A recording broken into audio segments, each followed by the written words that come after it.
आज स्कूली शागिर्द पढ़ाई ॾे तवजो घटि आहे, इश्क में तवजो घणो आहे। हलो हल हल हल हल मज़ो वठी वियो भला।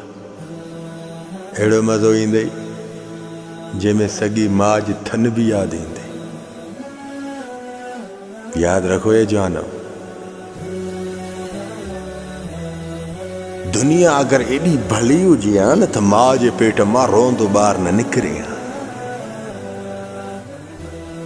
जे दुनिया के भलो समझे तो पंहिंजी तालीम के नज़रअंदाज तो करे, वक़्तु ॿुधाईंदई, अहिड़ो वक़्तु ॿुधाईंदई जो भितनि में ख़ुदा जो कसम टकर न आणे त मूंखे चइजे। ये कूड़ा इश्क जा चकर तव्हांखे नशाई बणाईंदा, या उन्हनि खे ख़बर न आहे त असां हिननि सां टाइम पास था कयूं। हे वरी सम्झंदा आहिनि त मुंहिंजे लाइ मरे थी या मुंहिंजे लाइ मरे थो। हा, या उन्हनि खे बेवकूफ़नि खे ख़बर ई न आहे त इहे असां सां टाइम था पास कनि। हे वरी पुट ख़ुशियुनि त असां सां आशिक़ कठे थिया न, आशिक़ थिया आहियूं, महबूब असांजे कढनि, असां महबूबनि जे कढायूं। हल हल पुट हल हल मज़ो वठ वठ मज़ो, अहिड़ो मज़ो अथई जंहिंमें माउ जी थन बि तोखे यादि ईंदी, भितनि में टकर हणंदे पंहिंजनि खे यादि कंदे त ई वीचारा अलाए किथे पहुची आहे माउ ते जो ते। नशाई थींदे तबाही जा मंदर न पकड़े जवान जी औलाद, तालीम ॾे तवजो ॾे, ज़िंदगीअ में कुझु थींदे। हिकिड़ो ख़्वाबु बणाए, पंहिंजो ख़्वाबु बणाईंदे न त तोखे कंहिंजे कॾ न लॻणो पवंदो, तुंहिंजे माण्हू कॾ लॻंदा। हा, जे कुझु थींदे न पंहिंजे ज़िंदगीअ में त तूं कंहिंजे कॾ न लॻंदे, तुंहिंजे कॾ लॻंदा माण्हू।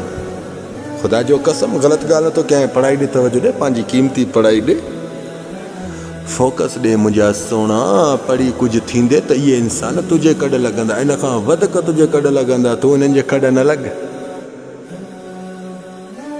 जंहिंजे कॾ लॻे इहो प्यारु न हूंदो अथई। हा, जंहिंजे कॾ लॻे इहो प्यारु न हूंदो अथई, इहा रुसवाई ऐं ज़िलत हूंदी अथई, ज़लील कराईंदी आहे। बाद में अहिड़ी तकलीफ़ मिलंदी अथई, वो तुंहिंजो दिमाग़ अलाए अधु पाउ जो आहे, अलाए 100 ग्राम जो आहे। अधु पाउ बि त 100 ग्राम थियो न, 125 ग्राम थियो आहे न। मुंहिंजा सोना जा त 50 ग्राम जो न दिमाग़ हुजे त ख़ुदि न करे वेही रहे। ख़ुदा जो कसम पंहिंजो पाण खे सुञाणे,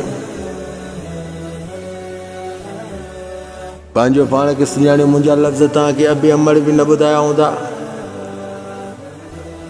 तव्हांखे अबे अमड़ बि अहिड़ी सम्झाणी नन्ही हूंदी। यादि रखो ये इंसान, अगरि मां जहिड़ी तव्हांखे सम्झाणी कंहिं उस्तादनि मां जा अबे अमड़ मां ॾिनी अथव न, त उन्हनि जा पेर धोई पीजो। ख़ुदा जो कसम, पेर उन्हनि जा धोई पीजो। ख़ुशनसीब आहे तोखे सम्झाइण वारो को अलाह पैदा कयो आहे। हा, ख़ुशनसीब जेको पंहिंजो पाण खे नथो सुञाणे, उन्हनि सां वरी ॿिया कहिड़ी वफ़ा कंदा। तूं पंहिंजो पाण सां वफ़ा कई आहे? तोखे काॾे वञिणो हुयो, तूं काॾे थो वञे? हा, तोखे कहिड़ी मंज़िल हासिलु करणी हुई, तूं कहिड़ी मंज़िल हासिलु करे वेठे? तूं पाण सां सचो थिए त पोइ तोसां काॾो सचा टच थींदा मुंहिंजा सोना। तूं पाण खे न सम्झी सघे त साम्हूं वारा तोखे कीअं सम्झंदा। यादि रखे इंसान, पंहिंजी पढ़ाई ॾे तवजो ॾे, कुझु थी उन्हनि खे करे ॾेखार जंहिं तोखे कुझु बि न सम्झियो। जज़ाकल्लाह ख़ैर, मां सलाम।